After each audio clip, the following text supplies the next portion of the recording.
여러분 안녕하십니까? 6월 28일 정오뉴스입니다. 첫 소식입니다. NLL 대화록이 대선 전 여권 인사에게 불법 유출됐는지 여부를 놓고 여야 간 공방이 격화되고 있습니다. 새누리당은 민주당은 도청 정당이라고 비판했고 민주당은 여당과 국정원의 공모 행각이 드러났다고 공세를 폈습니다. 여야는 어제 국회 본회의에서 2007년 남북 정상회담 대화록 공개와 국정원 대선 개입 사건 등을 둘러싸고 첨예한 공방을 벌였습니다. 새누리당은 민주당이 권영세 주중대사의 집권 시 NLL 대화록 공개 발언 녹음을 공개한 데 대해 민주당이 음모론을 제기하고 있다면서 민주당을 도청 전문 정당이라고 비난했습니다. 새누리당 최경환 원내대표는 어제 국회 상임위 간사단 회의에서 노무현 전 대통령이 국민의 자존심을 망가뜨린 내용이 대화록 공개로 확인됐다며 민주당이 절차 문제에 대한 폭로로 본질을 덮을 수 없다고 비판했습니다. 민주당은 대통령 기록물을 열람하고 공개한 불법 행위가 사실상 확인된 셈이라며 여당과 국정원의 공모 행각이 양파 껍질처럼 벗겨지고 있다고 맞받았습니다. 민주당 정병원 원내대표는 고위 정책회의에서 새누리당과 국정원이 공모해 전직 대통령의 정상회담 대화록을 대선에 이용한 것이라며 권영세 주중대사와 김무성 의원은 NLL 대화록의 입수 경위를 밝혀야 한다고 압박했습니다. 또한 국정원이 대선 개입을 넘어 계속해서 정치 개입에 나서고 있다는 의혹에 대해서도 여야 간 설전이 이어졌습니다.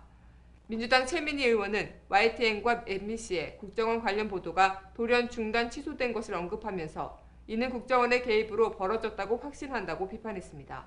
이에 대해 새누리당 강은희 의원은 방송이 장악하려 한다고 장악되겠느냐고 반문하며 43시간 동안 여직원을 감금한 민주당을 철저히 수사해야 한다고 반격했습니다.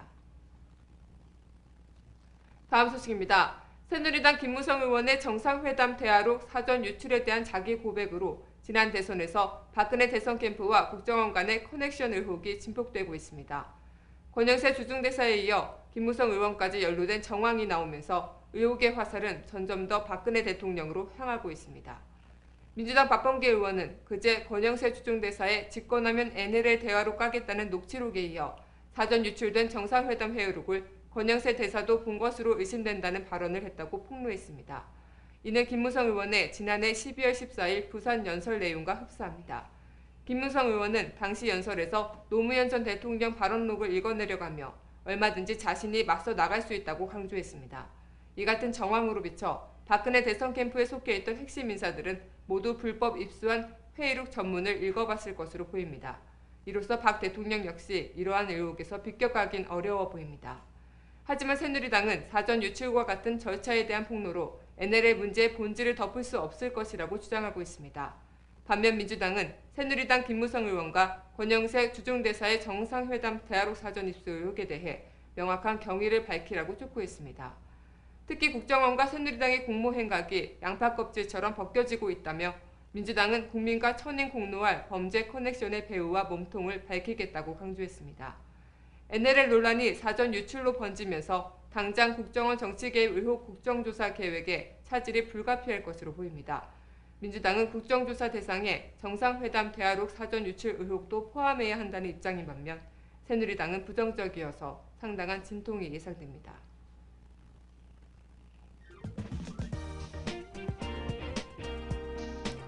단신입니다. 박근혜 대통령과 시진핑 중국 공산당 국가주석은 어제 정상회담에서 한반도 비핵화에 공동 노력한다는 내용의 한중 미래비전 공동성명을 채택했습니다. 공동성명은 양측은 한반도 비핵화 실현 및 한반도 평화와 안전 유지가 공동 이익에 부합함을 확인하고 이를 위해 함께 노력해 나가기로 했다며 양측은 유엔 안보리 결의 및 9.19 공동성명을 포함한 국제 의무와 약속이 성실히 이행돼야 한다는 데 인식을 같이 했다고 밝혔습니다. 공동성명은 특히 두 정상이 북핵 6자 회담을 통해서 양자 및 다자 대화를 강화하고 6자 회담 재개를 위한 긍정적 여건이 마련될 수 있도록 적극 노력하기로 했다고 밝혔습니다. 민주당은 오늘 국회 국정원 대표 의혹 사건과 관련 국정조사 특별위원회 위원장에 다선의 신기남 의원을 선임했습니다. 관리상 이번 국정조사 특위위원장은 야당이 맡게 됩니다. 특위 야당 간사는 정부의 간사인 정청래 의원이 선임됐습니다. 민주당 목 위원회는 법사위원장인 박연선 의원과 박범규, 신경민, 전해철, 유선미, 김현 의원 등 6명이 이름을 올렸습니다. 특위는 여야 의원 총 18명으로 구성되며 9명, 비교섭 단체 1명이 각각 배정됩니다. 비교섭 단체 몫으로는 통합진보당 이상규 의원이 부임했습니다. 노동자 측이 최초안보다 120원을 양보하며 타결 전망이 보였던 최저임금위원회가 결국 파행으로 끝났습니다. 최저임금위원들은 내달 4일 수정안을 갖고 마지막 협상을 합니다. 오늘 오전 0시 30분께 최저임금위 소속 위원들은 4시간가량 마라톤 협의를 했지만 결국 또 합의하지 못했습니다.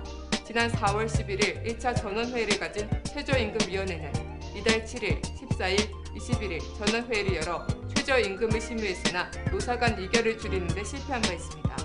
지난 26일 제5차 전원회의에서 근로자위원들은 최초 제시안인 5,910원보다 120원 이하된 5,790원을 수정안으로 내놨지만 사용자 위원들은 최초 제시안인 4,860원보다 50원 이상 된 4,910원을 수정안으로 제안했습니다. 국정원 정치개입 사건을 둘러싼 여야 공방이 고 노무현 전 대통령의 NLL 포기 발언 공개 문제로 비화하고 있습니다. 민생 상생이라는 말은 사라지고 국회는 정쟁으로 물들고 있습니다. 진실을 위한 싸움이 진실을 은폐하기 위한 몸부림이 되어서는 안 될 것입니다. 6월 28일 뉴스를 마치겠습니다. 감사합니다.